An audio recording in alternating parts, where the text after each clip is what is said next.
Hello, dear viewers. Today we will delve into a murder case that took place in New Zealand, involving a family of 6. All members were brutally murdered, except for the eldest son, David. This case has sparked a fierce debate, with the main point of contention being whether David, the sole survivor, is actually the perpetrator. Opinions are nearly evenly divided, making this one of the most controversial cases in New Zealand's history.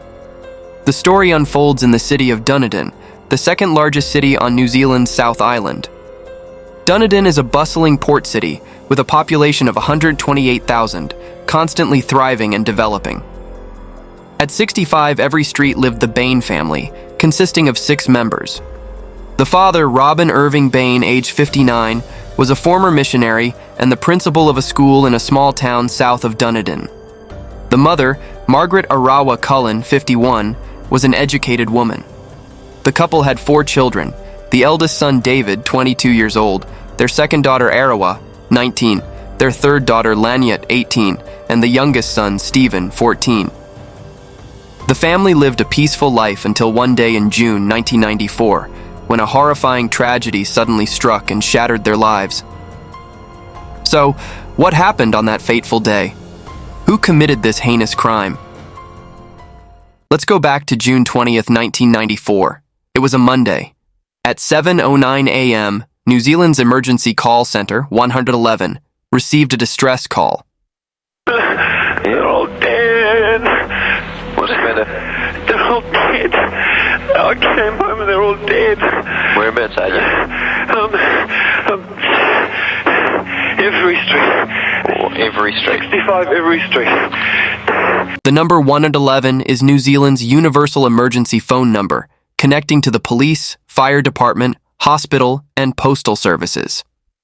After receiving the call, the dispatcher did not immediately realize it was a murder case, instead assuming it might be a gas poisoning incident that had resulted in the family's deaths. As a result, they initially only sent an ambulance to the scene. It wasn't until 15 minutes after receiving the call that the incident was reported to the police. The police promptly mobilized and arrived at 65 every street. In front of them stood a 2-story house, eerily quiet, with no sound except for the wind. The atmosphere at the scene was incredibly strange. 4 officers stood looking at each other, none daring to rush in. Suddenly, they spotted the head and shoulders of a person in one of the second-floor windows. This person was David, the one who had made the emergency call. He was sitting on the floor, leaning against the window. The police observed him for about 20 seconds before drawing their revolvers and cautiously entering the house. Although it was daylight, the inside of the house remained pitch dark, with the strong smell of blood filling the air. The officers carefully searched each room, trying not to touch anything until the forensic experts arrived. In a bedroom on the first floor, they found the body of Arawa, the second daughter. She was lying face down on the floor, her legs curled up, with a gunshot wound to her forehead. After thoroughly checking the first floor to ensure no one else was there, the police moved on to the second floor. The room directly opposite the staircase was Margaret's bedroom. She'd been shot in the head while she slept, leaving no signs of struggle. Further inside was the room of the youngest son, Stephen, who was just 14 years old, the youngest in the family. Stephen's t-shirt was partially torn and wrapped around his neck. He had been shot in the head and was dead. Stephen's room was in complete disarray, covered in blood, indicating that a violent struggle had likely occurred there. Next to the staircase on the second floor was Lanyet's bedroom, the third daughter. The young woman was found lying on her bed, having been shot 3 times and was already deceased. The book in Lanyet's hand was soaked in blood. Following that, the police discovered Robin's body in the living room. He was slumped over a coffee table with a severe head injury. A .22 caliber semi-automatic rifle with a silencer was placed next to his body, the barrel pointing towards him. The computer on his desk was still on, displaying the message, "Sorry, you are the only one who deserved to live." Finally, the police found the sole survivor in the house, David, the 22-year-old man who had made the initial emergency call. At that time, he was in his room. Upon seeing the police, he began screaming, clearly in a state of extreme distress. By this point, the officers had done an excellent job. They had conducted a preliminary inspection of the scene, secured it, and preserved the initial evidence. As time passed, forensic experts, psychologists, and others arrived to conduct further investigations. Under psychological guidance from an expert, David gradually calmed down and began to provide his statement. He first mentioned that around 5 a.m., he woke up and didn't notice anything unusual in the house, so he took the dog out to deliver newspapers. David typically woke up early to deliver newspapers every morning. After finishing his deliveries, he returned home around 7 a.m. After freshening up, David went upstairs and discovered that his entire family was dead. In a state of panic and despair, he called the emergency number 111. Meanwhile, investigators were gathering evidence from suspicious items at the scene.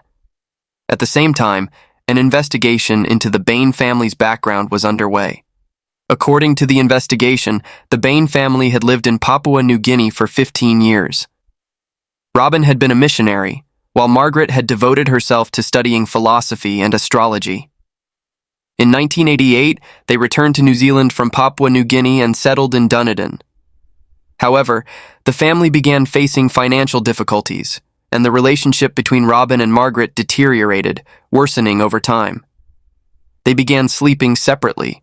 Robin often stayed at the school dormitory, and on weekends, he would only sleep in a camper van outside the house. The police found 20 empty rifle cartridges in Robin's car and a set of shed keys in the pocket of his raincoat. It seemed that Robin had fallen into despair over his family and killed them all, leaving only his eldest son, David, to carry on the family name. He also left a farewell message on the computer in the living room. However, the detectives in charge of the case were not convinced that Robin was the perpetrator.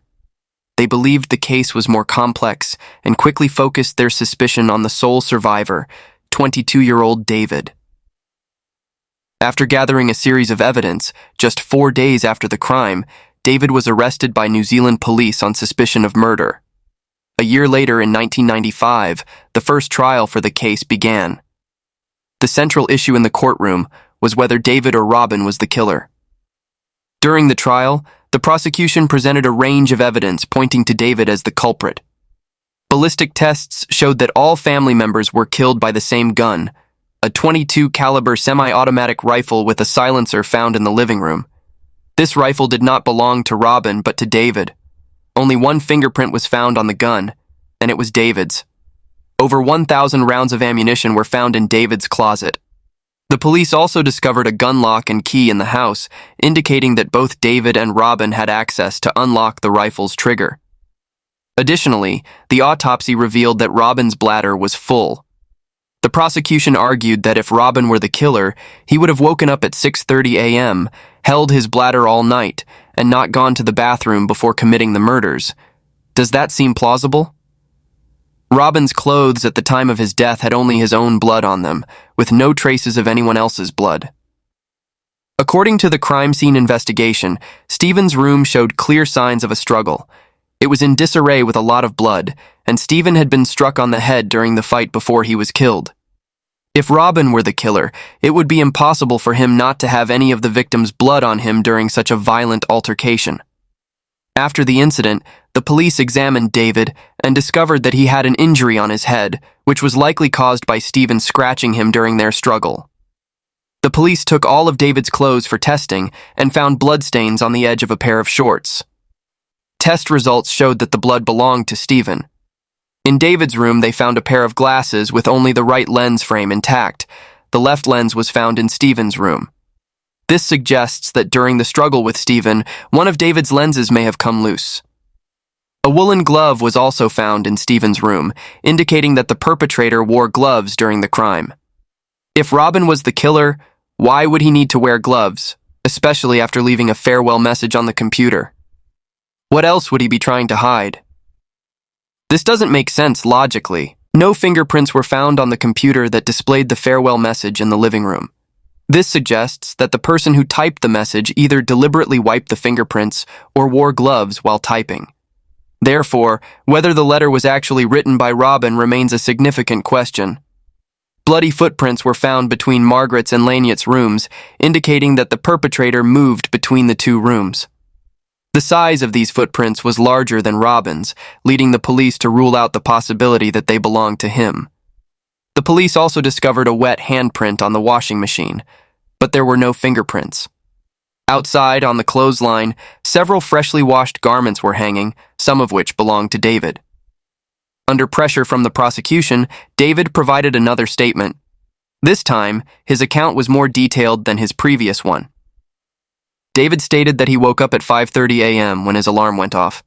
After getting dressed, he put on his sneakers, grabbed his backpack, and took the dog out to deliver newspapers. After finishing his route at around 6:42 a.m., he returned home. He went upstairs to his bedroom, took off his shoes, and left his backpack in the room. Then, he went to the bathroom to wash his hands and clean off the black ink stains. Next, he put his dirty clothes in the washing machine, set the wash cycle, and went back to his room.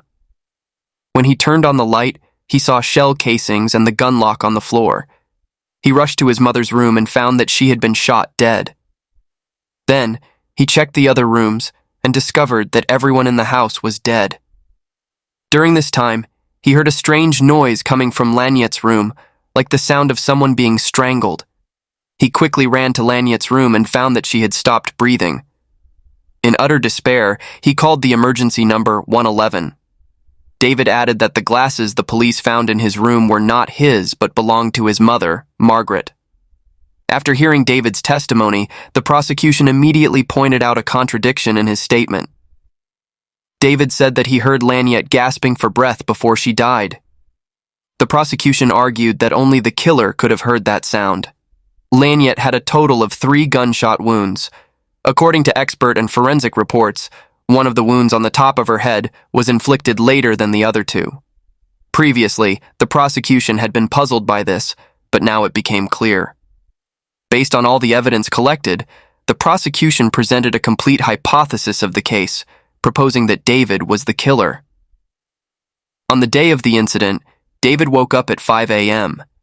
He put on his glasses, dressed neatly, and wore a pair of white gloves. He then took a .22 caliber rifle out of the closet. To muffle the sound, he attached a silencer to the gun. Next, he took the key from the box, unlocked the trigger, loaded a magazine, and inserted 10 rounds. First, David went to Lanyard's room. She was lying in bed reading a book when David raised the gun and shot her twice in the head. Then, he went to his mother's room, pointed the gun at her head while she was sleeping, and pulled the trigger. After that, he went to Stephen's room, where he saw Stephen sound asleep. David raised the gun to shoot, but it jammed, and the noise woke Stephen. The 2 brothers began to struggle. During the fight, Stephen's head was slammed against something hard, causing blood to splatter onto David. David grabbed Stephen's t-shirt and strangled him until he passed out. David then reloaded the gun and fired a shot into his brother's head as he lay dying. After killing Stephen, David went downstairs to Arawa's room. He opened the door and saw Arawa kneeling on the floor, trembling and pleading. She had probably heard the commotion, but David completely ignored her. He raised the gun and pulled the trigger. Because his glasses had fallen off during the struggle with Stephen, affecting his vision, the first shot missed. Without hesitation, David raised the gun again and fired another shot into Arawa's head. She collapsed, which explains why the police found her legs curled up. She had been shot while kneeling. David then returned to the second floor. Hearing a strange noise coming from Lanyard's room, he entered again, pointed the gun at Lanyard's head, and pulled the trigger. This explains why Lanyard was shot 3 times in the head, with one of the wounds inflicted later than the others. Realizing he had lost his glasses, David went back to Stephen's room to search for them. Although he found the frame, one lens was missing, which explains the bloody footprints in the hallway. Next, David went to the laundry room, took off his blood-stained clothes, and put them in the washing machine. In the process, he accidentally left a wet handprint on the machine. At this point, Robin was still sound asleep in his car outside, completely unaware of what had happened inside the house. David changed into a clean set of clothes and casually took the dog out to deliver newspapers as if nothing had occurred. While on his paper route, David contemplated how to complete his plan. After finishing the deliveries at around 6:42 a.m., David returned home. He went upstairs to the living room, turned on the computer, and in his father's voice typed a note that read, "Sorry, you are the only one who deserved to live." David knew his father's daily routine well. Robin would pray every morning in the living room on the second floor. David checked the time, estimated that it was about right, then grabbed the rifle and hid behind the living room curtains. A short while later, Robin entered. As Robin knelt by the coffee table to pray, David suddenly stepped out from behind the curtain, pointed the gun at his father's head, and pulled the trigger. It was all over. David then placed the gun on the floor with the barrel pointing toward Robin to stage the scene as a suicide. Finally, David returned to his room and called the emergency number 111 at 7:09 a.m. Faced with the prosecution's allegations, David steadfastly denied guilt and maintained his innocence.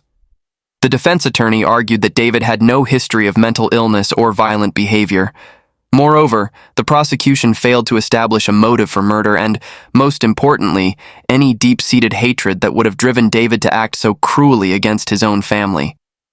The prosecution countered that proving a motive for the crime is not a mandatory element they must demonstrate during the trial. Their responsibility is to prove that the defendant committed the criminal act. On May 29, 1995, after a 3-week trial, the Dundon High Court delivered a verdict based on irrefutable evidence that David Bain was guilty of murder.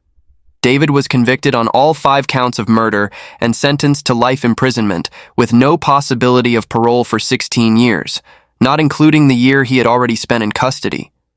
David naturally disagreed with this verdict, and immediately after the sentence was pronounced, he prepared to appeal. The reason for David's confidence was that a crucial piece of evidence had not been considered by the court during the trial. An important witness appeared in court who could provide evidence favorable to David: Kurt, Lanyette's friend. Kurt revealed shocking information. Lanyette had confided in him that she had been abused by her own father, Robin, for a long time.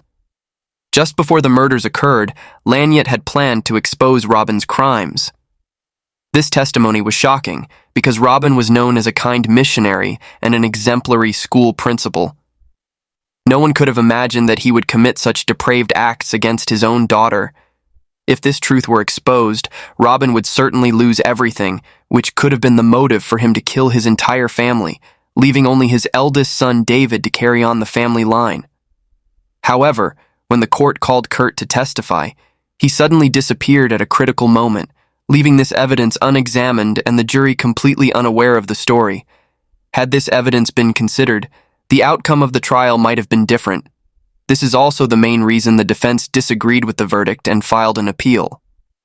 Not long after, rumors of Robin abusing his daughter and killing his family before taking his own life spread widely, causing a public outcry.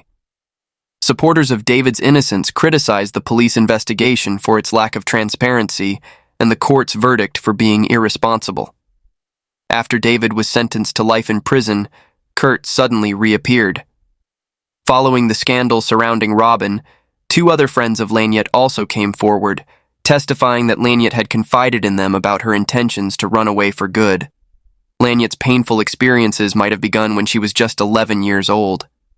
As Robin's scandal continued to grow, David's supporters unanimously argued that his trial was unjust and that justice needed to be restored for him. David's lawyer, Michael Guest, used Kurt's testimony as new evidence to appeal to the Court of Appeal. However, in December 1995, the Court of Appeal rejected David's appeal, citing insufficiently convincing evidence. It seemed that the hope of exonerating David was fading.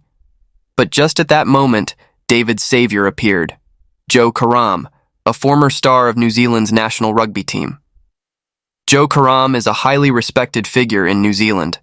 After retiring from sports, he ventured into business and found great success. Joe Karam had been quietly following the Bane case from the beginning and had always believed in David's innocence. He was deeply upset by the court's verdict. In January 1996, after learning that David's appeal had been rejected, Joe Karam decided to publicly support David. He used his influence and resources to draw media attention to the case. He rallied David's supporters, raised funds, and hired attorneys Colin Withnall and Stephen O'Driscoll to replace David's previous defense lawyer, Michael Guest. Joe Karam also met with David several times in person to discuss the appeal.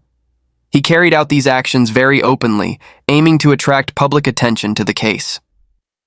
In April 1996, David's legal team took the appeal to the Judicial Committee of the Privy Council in the United Kingdom.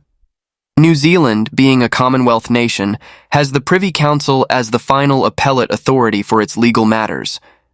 Unfortunately, the Privy Council determined that the evidence in the case was not compelling enough to warrant overturning the verdict. In 1997, Joe Karam published the book David and Goliath. The story of David and Goliath from the Bible is a classic tale of the underdog defeating a giant. Joe Karam used this imagery to highlight the overwhelming power of the police right from the start of the investigation, where they focused on David, gathering evidence against him while deliberately ignoring any evidence that might have been in his favor. Joe Karam believed that although David was alone, justice would eventually prevail, which is why he titled his book as such. That same year, another book about the Bain case was published, titled The Mask of Sanity by Irving Bain. At that time, the Bain case had captured the attention of many New Zealanders, making this book, like David and Goliath, a bestseller. However, the perspectives in the two books were entirely opposite. Irving Bain firmly asserted that David was the murderer, and he had no doubts about it. Bain argued that after the murders, David showed no remorse or guilt for his actions, as if nothing had happened. After years of studying the Bain family's psychology, the author proposed a theory about David's motive for the killings. According to Irving Bain, David was deeply influenced by his mother's cult-like beliefs and killed his family to free them from their suffering. As the case continued to be mentioned, Joe Karam ultimately achieved his goal of attracting widespread public and media attention. Not long after, public outcry in New Zealand began to grow stronger. Many prominent figures voiced their opinions, asserting that David Bain had been wrongfully convicted and that the court's verdict was unjust. In May 1997, under mounting public pressure, Peter Doone, the Commissioner of Police in New Zealand, announced the formation of an independent investigation team to reinvestigate the Bain case. This independent investigation, overseen by the New Zealand Police Complaints Authority, would re-examine all aspects of the 1994 Bain case, including the conduct of the police officers involved in the original investigation. As the independent investigation proceeded, new information about the Bain family and the case gradually came to light. According to the investigation, Laniette was a rebellious girl who later became addicted to drugs and even turned to prostitution. She frequently displayed erratic behavior and used inappropriate language. Laniette's friend, Kurt, was the key witness who had helped her connect with clients, leading them to stay in regular contact. Kurt learned about Robin's shocking secret directly from Laniette. The reason Robin killed the entire family, rather than just Laniette, was because the day before the murders, Laniette had revealed his crimes to the entire family. Since everyone in the family knew the truth, Robin felt his only option was to kill them all to keep this devastating secret from being exposed. However, after their investigation, the independent team found no conclusive evidence to support this theory. It was merely Laniette's account to her friend Kurt, and there was evidence that Laniette frequently lied and exaggerated the truth. Therefore, it was challenging to consider this testimony as credible evidence. The independent investigation team also examined the police's investigation procedures from that time and concluded that the entire process adhered to regulations, with no evidence of police misconduct. Regarding the defense team's allegations that the prosecution had influenced the jury, the investigation found no evidence of any wrongdoing. Notably, the Bain family home was burned to the ground just 2 weeks after the murders occurred in 1994. This was at the request of the Bain family's relatives, and David agreed to the request. David stated that he did not want to see the house anymore. Therefore, following the Bain family's clear request, the fire department allowed the complete destruction of the house after ensuring everyone's safety. Along with the house, any evidence that the police may have overlooked was also destroyed, Even the smallest piece of evidence could have helped uncover the truth, but now it had all turned to ashes. Ultimately, the independent investigation team concluded that the police investigation in this case was valid and that the court's verdict had no issues. As a result, they once again rejected David's appeal. However, David's legal team did not give up. In June 1998, they submitted a petition to the New Zealand court seeking a pardon for David. The New Zealand Ministry of Justice conducted another investigation from 1998 to 2000, concluding that the court's verdict had no issues and did not meet the conditions for a pardon. Despite this, David's legal team remained persistent. Several years later, in 2003, David's lawyers gathered new evidence and filed a second appeal to the Judicial Committee of the Privy Council in the United Kingdom, requesting a retrial. After reviewing the new evidence, the Privy Council declared that there had been serious errors in David's previous trial and noted that no jury's verdict should be influenced in any way. Upon considering the new evidence presented by David's legal team, the Privy Council ordered New Zealand to retry the case. In April 2003, the New Zealand court referred the Bain case to the Court of Appeal for a retrial. So, what new evidence did David's legal team uncover that prompted the Privy Council to change its decision? Let's explore this further. Evidence of the yellow shoulder bag and David's arrival time on the day of the incident. David wore a yellow shoulder bag while delivering newspapers. He also provided a detailed description of his delivery route that day. After finishing his deliveries, David returned home at around 6:42 or 6:43 a.m. During the 1995 trial, a witness testified that he saw David entering the house at 6:45 a.m. However, the witness's testimony at trial was unclear and did not gain the jury's trust. In reality, the police had verified the witness's clock and confirmed that the time was accurate. This witness also told the police that he saw a man with a yellow shoulder bag entering the Bain house, matching David's description. This evidence could have been very favorable for David, but during the trial, the police did not question the witness about this detail, so the jury was completely unaware of this crucial information. Evidence regarding the computer boot time. During the trial, the jury was informed that the computer containing the farewell note in the Bain family's second-floor living room was turned on at 6:44 a.m.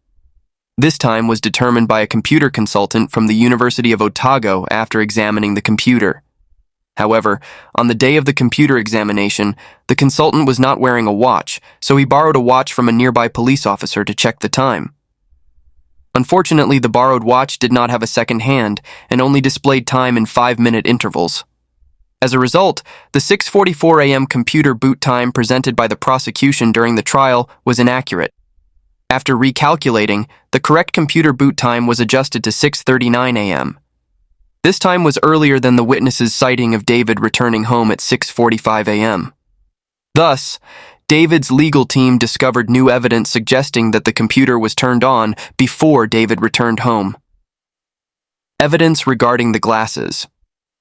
We know that a pair of glasses missing one lens was found on a chair in David's room, while the missing lens was found in Stephen's room.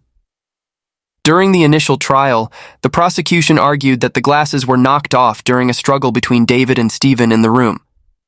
According to David's testimony, these glasses were not his. They belonged to his mother, and he only wore them occasionally.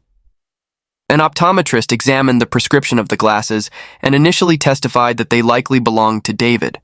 However, not long after, the optometrist changed his testimony, stating that there had been an error in the vision test and the glasses might not belong to David.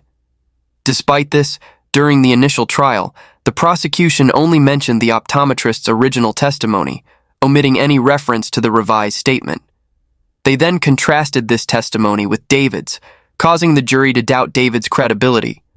This action by the prosecution severely interfered with the jury's independent decision-making. Evidence of the strange noise from Laniette's room. During the initial trial, the prosecution argued that only the perpetrator could have heard the strange noise coming from Laniette's room as she lay dying. However, the Privy Council disagreed with this reasoning. They deemed this speculation to be overly conjectural and without foundation. As a result, This piece of evidence, which was unfavorable to David, was dismissed. Evidence regarding the fingerprint.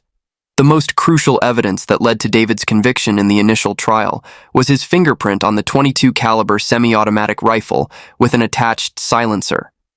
The fingerprint was imprinted on a bloodstain, creating a bloody fingerprint. However, after DNA testing of the blood, it was unexpectedly discovered that the blood was not human, but rabbit blood. Since this rifle was used for hunting, having animal blood on it was entirely normal. With this revelation, the most damaging evidence against David, the fingerprint on the rifle, was effectively nullified. Evidence of bloody footprints.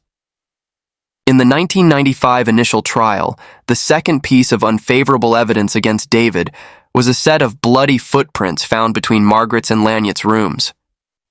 The prosecution's forensic analysis indicated that these footprints were larger than Robin's, thus ruling out the possibility that they belonged to him. However, upon reinvestigation, David's legal team discovered that the footprints measured approximately 11 inches, while Robin's foot length was about 10.6 inches and David's was 11.8 inches. At the time, the jury had not been informed about the foot sizes of either man or the specific dimensions of the bloody footprints. They had only heard the prosecution's conclusions. Now, based on these numbers, Robin's foot length was actually closer to the size of the footprints.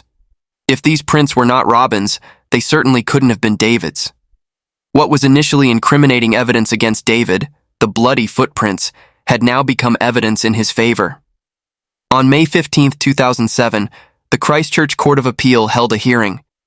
With David's legal team providing a series of new evidence, David Bain, who had been imprisoned for 13 years, was released on bail. The Court of Appeal announced that it would set a date for a retrial. On March 6, 2009, after the jury was sworn in, the retrial of the Bane case officially began at the Christchurch Court of Appeal. During this trial, in addition to presenting new evidence to the jury, David's legal team focused on proving that David's father, Robin, was the actual perpetrator, thereby demonstrating David's innocence. David's lawyers pointed out that information about Robin's mental state had been completely overlooked in the initial trial, leaving the jury unaware of his psychological issues. In fact, Robin had exhibited some unusual behaviors. As a school principal, Robin had once hit a student. He had also written a dark children's story describing a family massacre in the school magazine. In the preliminary trial, Kurt, a friend of Lanyard and a key witness, did not appear to testify. However, this time Kurt was present in court and provided his testimony. Additionally, David's legal team discovered 2 more witnesses who also confirmed that Lanyard had confided in them about being abused by her biological father, which further validated Kurt's testimony. The murder weapon was a Winchester .490 .22 caliber semi-automatic rifle. The rifle was already quite long, and with the addition of a silencer, the overall length was even greater. As a result, during the preliminary trial, the jury concluded that Robin could not have committed suicide with this weapon. To clarify this issue, David's legal team brought an important expert to court, Philip Boyce, a British forensic and firearms expert with extensive experience in investigating crimes involving firearms. What followed was a surprising scene in the courtroom. Mr. Boyce took the rifle, stepped into the middle of the courtroom, and prepared to demonstrate how Robin might have shot himself with this weapon. According to Mr. Boyce, while the rifle was indeed long, it wasn't impossible to shoot oneself with it, provided that a support item was used. That item was a chair. There was indeed such a chair found next to Robin's body at the crime scene. Mr. Boyce placed the rifle stock on the chair, aimed the barrel at the temple, matching the location of the bullet found in Robin's head. With just a chair, Robin could have carried out his plan. Additionally, another method involved placing the rifle's stock on the ground, kneeling on one knee on the chair, using the chair as a support point, then leaning down, allowing his hand to reach the trigger. Mr. Boyce added that this hypothesis had been verified through professional and rigorous ballistics experiments. After the shot, the bullet's impact would pass through and exit from the back, creating a wound consistent with Robin's injury. The only unfortunate aspect is that no trace of Robin's blood was found on the gun or the silencer. Without this, the hypothesis could have perfectly explained everything. When this evidence was presented, The courtroom buzzed with reactions. The retrial at the Court of Appeal lasted 3 months, with nearly 200 witnesses called to testify. On June 5, 2009, the jury reached their final decision. The Christchurch Court of Appeal declared David Bain not guilty on all 5 counts of murder, and he was released immediately. As the news broke, David's supporters erupted in joy. Outside the courtroom, major New Zealand television networks broadcast the event live. It was a stunning reversal, so unbelievable it seemed like something out of a movie, yet it had become a reality. However, David Bain's exoneration also left many feeling outraged. Those who opposed David couldn't believe that such a cold-blooded killer could walk free. A reporter named Martin van Bainen closely followed and reported on the case. After the trial, he captured a controversial photograph of a juror emotionally embracing David. Martin later revealed more shocking information. 2 jurors had been exchanging information with each other throughout the trial. An anonymous source claimed that during the trial, any juror leaning towards convicting David was privately approached by these 2 members. The content of those conversations remains unknown. The retrial of David Bain's case set a record for legal costs. The 2009 retrial alone exceeded $4 million, and when combined with the costs of previous trials, the total expenditure surpassed $7 million, making it the most expensive trial in New Zealand's history. Here's the text translated into American English with proper grammar.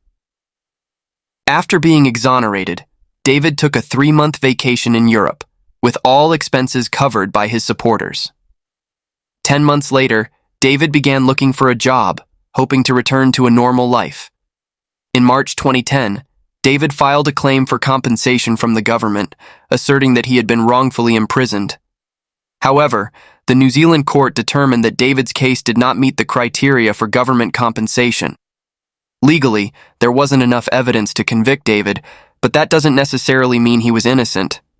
These are 2 entirely different concepts. Unless David could provide sufficient evidence to prove his innocence, the government was under no obligation to compensate him.